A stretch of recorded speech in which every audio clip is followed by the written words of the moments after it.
안녕하십니까. 백야드 북 리딩. 오늘 낭독할 책은 타인에 대한 연민입니다. 저자는 마사 누스바움 지음, 옮기니는 임현경입니다. 이 미국 노철학자의 간절한 호소가 한국 사회에도 큰 울림을 주었으면 좋겠다. 출판사는 RHK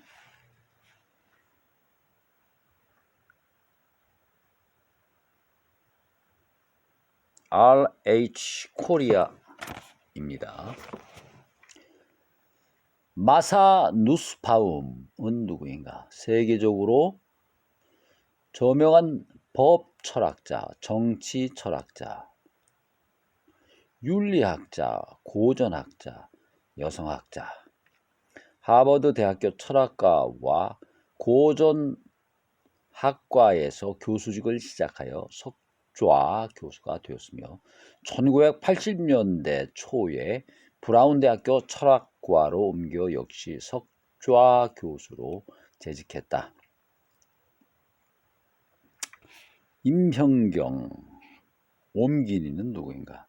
이화여자대학교 영어교육과를 졸업하고 학교에서 아이를 가르치며 연극 무대에 섰다. 아이와 함께 여행을 다니며 다양한 경험을 쌓다가 전문 번역가의 길로 접어들었다. 이 책은 일판일쇄, 인쇄가 2020년 9월 4일, 일판일쇄 발행은 2020년 9월 15일입니다. 가격은 16,800원, 17,000원 돈이 되는군요.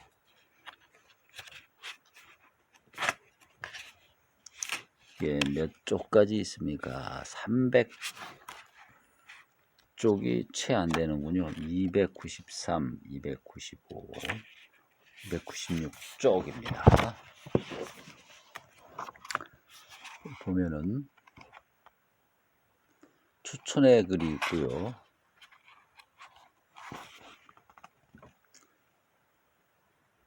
서문이 있습니다.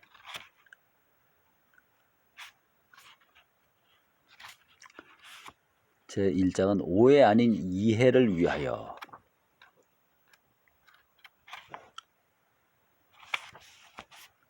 이 장은 생애 최초로 마주한 두려움. 3장은 두려움이 낳은 괴물 분노. 4장 혐오와 배제의 정치학. 5장 시기심으로 쌓아올린 제국. 6장 성차별주의와 여성혐오. 그럼에도 불구하고 우리는 나아간다. 아메리칸 드림에서 깨어난 미국입니다. 1장 첫 꼭지 제목은, 자 봅시다. 오늘날 미국 사회에 만연해 있는 두려움은 분노, 비난, 시기와 곧잘 뒤섞인다. 두려움은 이성적 사고를 막고 희망을 독살하고 더 나은 미래를 위한 건설적인 협력을 방해한다. 두려움은 성경에서도 형벌이 따른다고 말하고 있습니다. 우리는 무엇을 두려워하는가? 많은 미국인들이 자신의 삶을 통제할 수 없다는 무력감을 느낀다. 그렇군요. 저도 미국 생활을 좀 해봤습니다만 역시 통제불능의 권력에 대한 경찰 국가라는 그 느낌이 있었어요. 무력감 같은 거죠. 자신의 미래를, 사랑하는 이들의 미래를 두려워한다.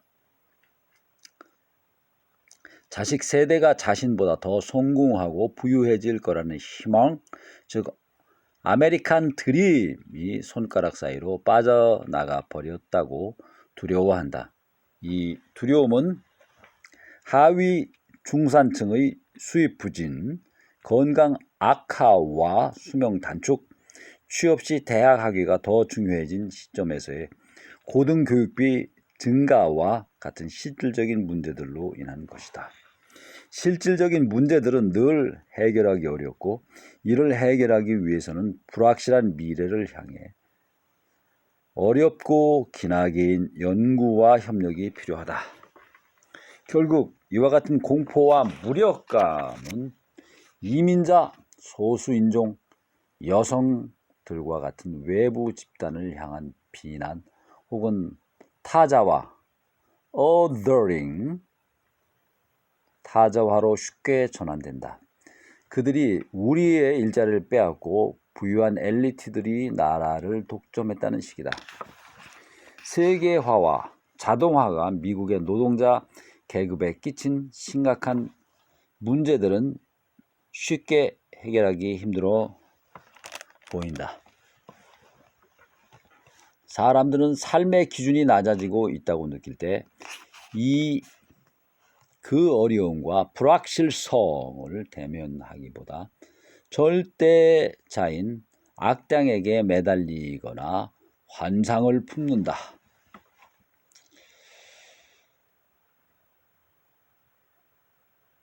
그런 얘기 같습니다. 삶이 힘들어지면 종교에 매달린다.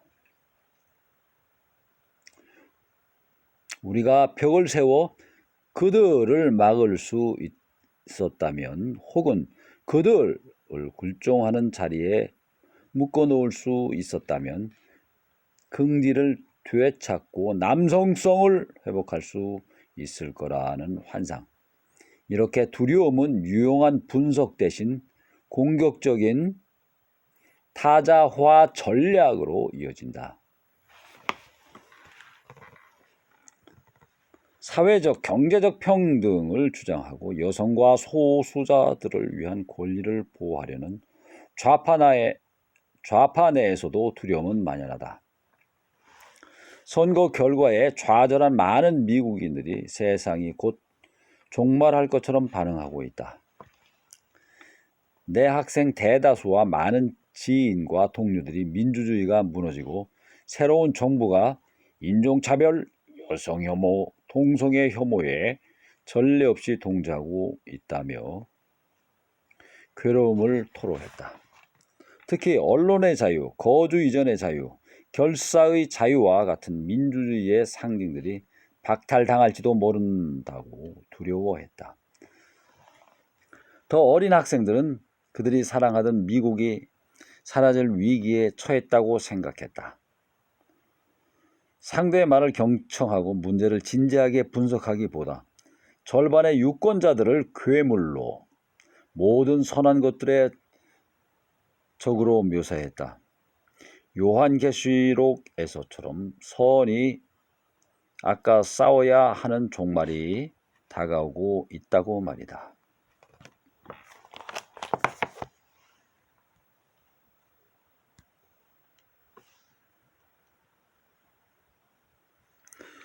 우선 숨을 가다듬고 미국의 역사를 돌이켜 볼 필요가 있다. 내가 어렸을 때 아프리카계 미국인들은 남부에서 숱하게 폭행을 당했다. 세상에나. 공산주의자들은 직장을 잃었다. 미국에도 그 공산주의에 대한 두려움이 있었죠. 탄압 내지는 저항이 있었습니다.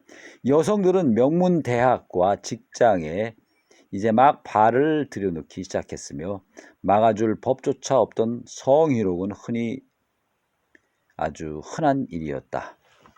유대인들은 대규모 로펌의 파트너 자리에 오를 수 없었다. 파트너 자리라고 하는 것은 이제 법률 회사의 거의 오너에 가깝습니다. 각 분야의 다른 파트너들이 모여서 법률 회사를 설립을 하는 거죠. 최고의 연봉을 받는 자리입니다. 법적으로 범죄자였던 게이와 레즈비언들은 늘 숨어 지냈다. 세상 많이 좋아졌군요. 그럼 장애가 있는 사람들은 공공장소 이용과 공교육을 받을 권리가 없었다. 헐, 이건 또 무슨 소리입니까? 트랜스젠더들은 규정할 용어조차 없는 범주였다. 미국은 전혀 아름다운 나라가 아니었다. 이를 통해 나는 학생들에게 두 가지 사실을 전한다. 첫째, 그들의 향수를 불러일으키는 미국 사회는 결코 완벽한 상태로 존재한 적이 없다. 장기간의 노력과 협력, 희망과 연대 가능한 여전히 꿈틀거리는 열망이자 과정일 뿐이다. 정의롭고 포용적인 미국은 한 번도 현실에서 온전히 존재한 적 없었고 지금도 마찬가지다. 당연한 얘기입니다. 둘째, 지금 이 순간 평등을 향한 우리의 행진이 뒷걸음질 치고 있는 것처럼 보일지 모르지만 대재앙을 목도한 상황은 아니다. 희망과 노력으로 위대한 선을 완수해 나아가는 시기라고 할 수 있다. 정파에 상관없이 공포는 위험을 과장할 뿐만 아니라 그 과장이 실제 재난으로 이어지는 더 위험한 상황을 만들기도 한다. 삐걱거리는 결혼 생활처럼 진짜 문제가 무엇인지, 어떻게 해결할 것인지에 대한 숙고를 두려움과 의심과 비난이 압도해 버린다. 그 감정 자체가 문제가 되어 경청과 노력과 협력을 가로막는다. 사람들이 타인을 알 수 없는 미래를 두려워할 때 이 감정은 선거에서 승리한 사람이든 사회 경제적 지배 계급이든 이들을 운 좋은 사람들로 인식해 유독한 시기심이나 보복 행위로 쉽게 전가된다. 두려워할 것은 오직 두려움 그 자체 라고 프랭클린 루즈벨트 대통령은 말했다. 버락 오바마 대통령은 퇴임 연설에서 민주주의는 우리가 두려움에 굴복할 때 무너진다 라고 말했다. 루즈벨트의 말이 전적으로 옳은 것은 아니다. 그의 시대에는 나치즘과 기아 등 실제로 두려워할 대상이 많아 두려움이란 감정을 인정해야 할 이유가 있었다. 악에 대한 두려움은 합리적이기에 그 정도는 점검해 볼 필요가 있다. 하지만 더 정확하고 겸손한 오바마의 발언은 분명 옳다. 두려움에 굴복하는 것, 즉 그 흐름에 휩쓸리는 것, 회의적 사고를 거부하는 것은 분명 위험한 일이다. 두려움이 우리를 어디로 이끄는지에 대해 더 열심히 생각할 필요가 있다.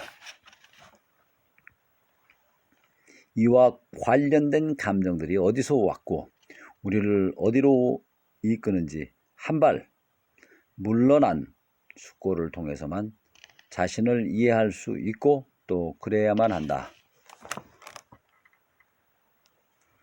감사합니다. 구독해야만 좋은 일이 생깁니다.